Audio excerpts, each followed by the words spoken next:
สบายดีผู้ปกครองและน้องนักเรียนมาพบในครูทั้งวันอีกทีหนึ่งเนาะมาในครูจะแนะนำเกี่ยวกับการแก้คณิตศาสตร์บทที่4น้องมีสารคณิตศาสตร์บทที่4ของชั้นป .4 มาเบิ่งข้อที่6มื้อนี้มาต่อข้อที่6เนาะจงคิดลายตัดตังนี่นะเนาะจงคิดลายตัดตังแต่ละครูตั้งเลขใส่แล้วกระดาษเอานี้ฉะนั้นให้เราตั้งใส่ตุ้งเขียนของตัวเองเลยเนาะจนตัดตุ้งแบบเขียนเสริมบทที่5ข้อที่4ข้อที่6ของบทที่4เนาะแล้วให้มาเบิ่งจะมีเลข4ตัวหารเลข3ตัวบาทนี่นะเนาะเลข4ตัวหารเลข3ตัวมาของเลขจะเป็นเลขที่ใหญ่ขึ้นนิดนึงข้อที่1ตัวอย่างเด้อ3,450นี่หารใน625หมายความว่าฮอด4จะปัดลงฮอด5จะปัดขึ้นเนาะฮอด4จะปัดลงฮอด5จะปัดขึ้นแล้วเฮ็ดจะปัดลงเป็น600พอนี้นะเฮ็ดจะปัดลงเป็น600เพื่อจะเล่าประสูตรบางไงเนาะเป็นเล่าเฮาหมายความว่าเขาจะได้ไส้ทวีคูณเป็นเล่าบาง6เนาะก็คือเอาเลข3ตัวหารบ่ได้เนาะในบางเรื่องเอาเลข3ตัวหารบ่ได้ต้องเอาเลขทั้งหมด4ตัวหารเอาเลข3ตัวก็คือเราบ่6มาเห็นมาเล่ากันเด้อ61 6 62 12 63 18 64 24 65 30 66 36ติดกายเนาะถ้าเอา6เด้อติดกาย36ลองเอา5ลองเอา5เนาะลองเอา5ลองเบิ่งก่อนแล้วเฮียคูณจักมือกว่ามือเอาเลยนะคูณจักมือกว่ามือ25เขียน5คือ2เดี๋ยวจึงไปเขียนมัดมาเดี๋ยวเอาตัวคูณไปเท่าตัว25คือ2 52จะกลายเป็น10บวก2จะกลายเป็น12แต่ตรงที่1 56 30บวกกับ1ที่ชื่อไว้จะกลายเป็น30แหน่มาลบออกมาดิน่ะเนาะ10ลบ5นี่จะเหลือ5เนาะเอาลบ5ออกจาก10จะเหลือ5มันก็มายืดยับ1ยืด5นี่เป็น1แล้วจะเหลืออยู่4บัดนี้ลบ2ออกจาก4ก็คือจะเหลือ2เหลือ3จะเศษอยู่3ฮอด25ได้อยู่5เทื่อเศษอยู่3ฮอด25เนาะได้5เทื่อหมายความว่าตัวเศษมันยังหวาอยู่แต่ว่ามันจะหารให้ตัวหารออกมาได้แล้วเท่ากับปะเบรกไว้นี่ก่อนเนาะให้จะปะเบรกไว้นี่ก่อนจะบ่หารตัวได้ถ้าวิธีการเลขหารตัวบันถ้าไม่ให้เลขหารตัวเราเป็นอย่างเด้อเติมศูนย์ตัวเศษละหมายจุดอยู่ผลหารเนาะเติมศูนย์ตัวเศษละหมายจุดเศษผลหารเพราะว่าเลขทั้งหมดนี้มันอาจจะหารบ่สิ้นสุดเนาะสลายจะหารบ่สิ้นสุดถ้าจะหารตัวก็หารลองกันเบิ่งเนาะในเราบ่6คือเก่าเราบ่6คือเก่า6 5 30เนาะลองเอา5อีกลองเอา5อีกมันจะได้อยู่เท่านี้เนาะ5เท่ามันจะได้อยู่ 3,100เขาก็เขียนขึ้นถ้าอยากจะหารต่อไปเด้อ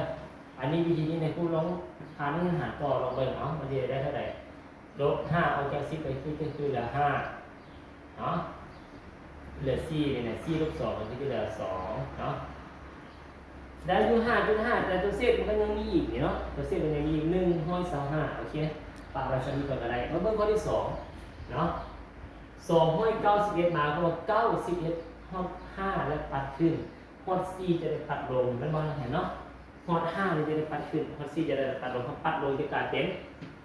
ปัดขึ้นจะกลายเป็น300ทันทีตัวนี้นะปัดขึ้น300ต้องเล่าบ้าง3แต่ก่อนอื่นหมดเฮามาเบิ่งว่าตัวเลขสามารถใส่ตัวเลขจักตัวเนาะ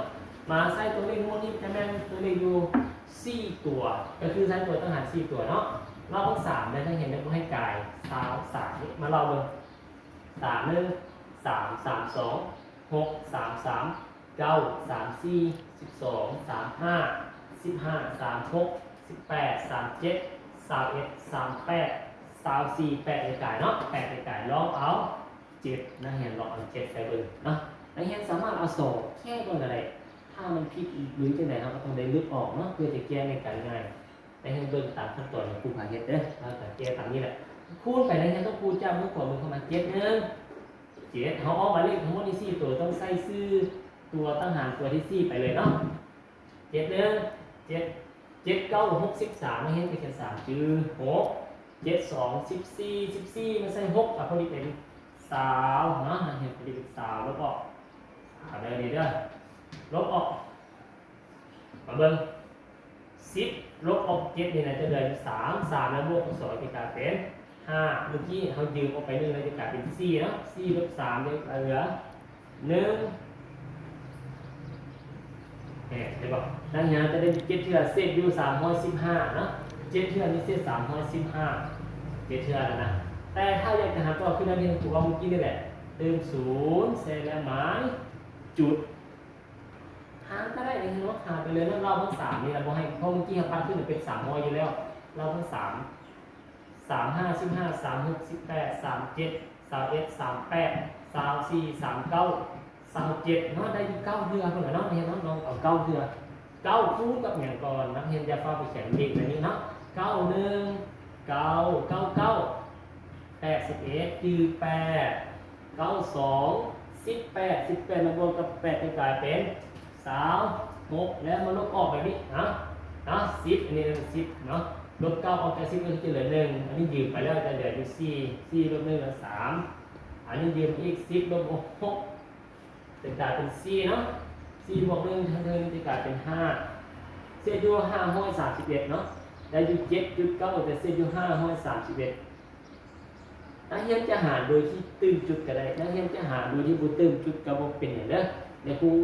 บ่ว่าอย่างเนาะขอให้นักเรียนแก้ออกมาเบิ่งตัวเลขตัวข้างหน้าให้มันถึงเลยก่อนนี้เอามาเบิ่งข้อที่3ตัวตั้งหารมีเลข0เนาะตัวหารเรามีเลข0นักเรียนสามารถแซม0ออกได้นี่แซม0ออกอย่างนี้เพื่อเลขมันจะเป็นเลขที่สั้นลงอย่างนี้ก็ได้เนาะ